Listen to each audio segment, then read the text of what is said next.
We've got some breaking news right now in Tangipahoa, getting an update on the Smitty supply explosion and the fire in Roseland. Let's listen in. Stream samples had an elevated presence of total petroleum hydrocarbons as compared to the upstream sample, which is to be expected. We've continued community air monitoring throughout the response with no exceedances as well.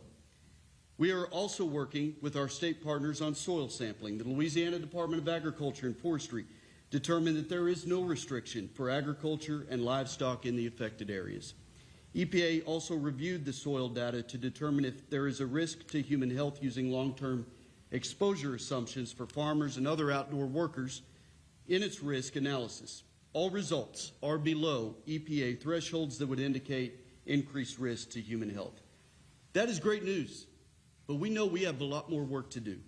2 weeks ago, EPA put together a task force of experts to ensure that we are doing our cleanup in the most efficient and productive manner.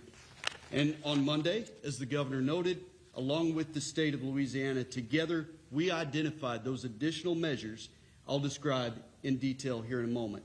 But since the beginning of this response, we have worked to reduce oily waste in the ponds.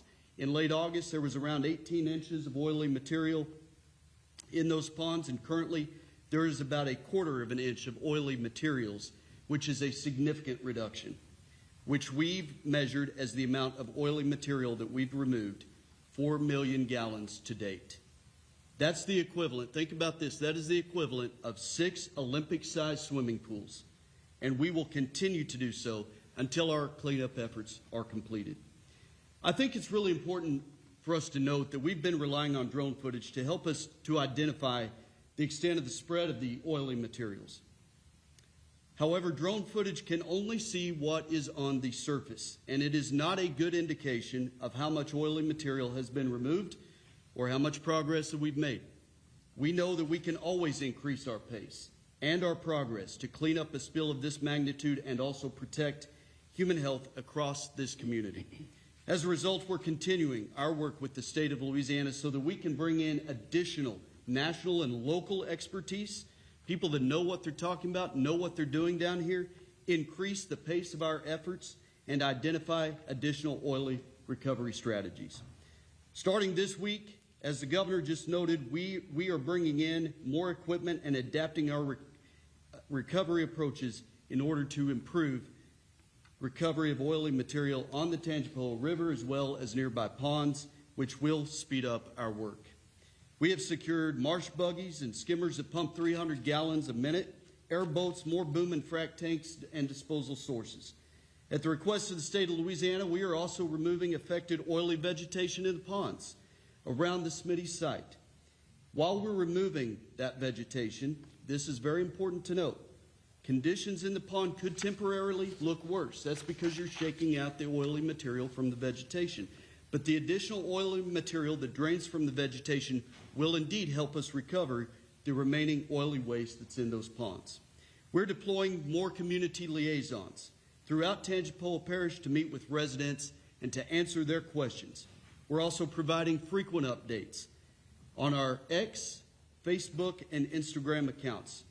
I want you all to know that transparency and honesty are our priority in the U.S. EPA and under this administration. You know, there's a human side to this and a human face, and I met with that last night. It was a wonderful lady who came up to me, and she thanked me for our cleanup efforts. She praised our efforts, but she said, we just want to get back to normal everyday life here.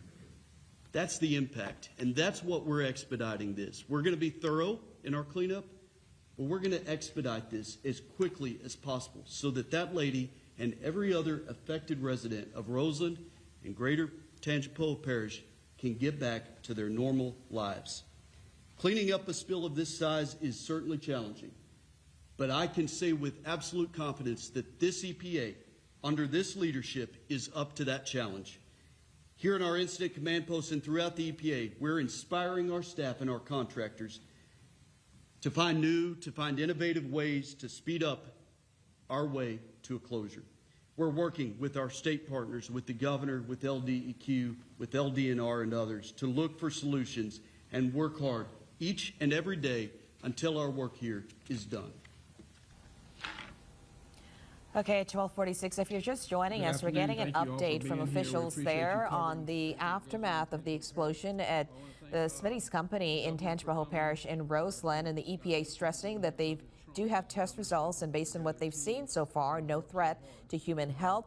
But they also stress, as you heard from that gentleman, there is still much cleanup work to be done. They're bringing in more equipment to speed up the work, especially to focus on the oil that's still at local sites and waterways. Stay with Fox 8 for more of this later in the day. And